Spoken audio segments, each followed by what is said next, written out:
you, either professionally or personally, from the CC Trends presentations. So, in the discussion, what came out is that if we look at the paper which has been handed out by UCA, we could see that the Swiss commitment, the Swiss pledge, does barely in, I mean, we're still in the yellow zone and we're not even getting in the light green zone. So, you make your own conclusion. Now, regarding the negotiations, what could be said is that first it seems to be a very, very complex process with a lot of interaction between many actors, and it's not so easy to grasp the entire thing. It also looks very top-down as a process, and that's maybe where we join you or your comments. We can hardly see how really it links with the grassroots projects or with the, let's say, the end beneficiaries. Also, those discussions, it seems they're more related to who's going to pay what and how much, and that actually the discussions on the climate change issues themselves are kind of put on the side or even forgotten.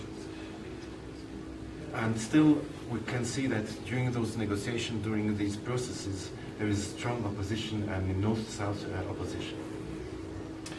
Now, we have also seen that maybe all these can also be a kind of potential to bring more coherence for the Swiss actors playing in that field, and that maybe we should concentrate on. The two second questions were related to the challenges and the priorities of the network, and then also how we would rank them. So the first one, the time which has to be dedicated to the network must somehow be granted by the hierarchy. So we thought this was a very important point. Then the access to information on programs and projects should also exist, because that's kind of basic value of the network as well. The network extension, we put here internal. That meant to partner organization, or in other words, where SDC has a kind of business relation with somebody else. Be it within SDC or outside, that doesn't matter. It's kind of within that system. So that's internal for us. Now, the linking up with other organizations, research institutes or funds, which would be an external linkage, that has not been considered as being the top priority.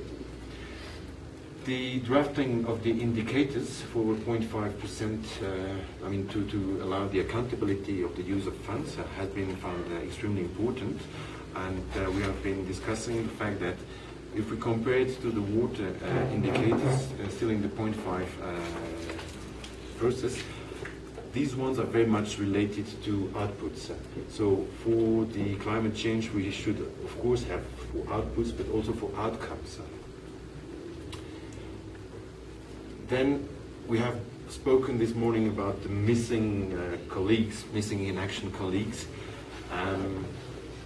It is important to bring them along, so we would rather put it that the network has somehow to advocate towards these people in order to motivate them to participate in it. That one I can't remember what it is, so I'll ask the group to help me. Link of international policy to CC programs. To have a linkage between policy and okay. So again, the same story. The linkage from the top of those, I mean, the big issues, then how it trickles down to the program. Then the point which has been added was also the monitoring of the use or the application of the DRR check process or the system, in order to help to improve it or to further develop it. Good, thank you. Any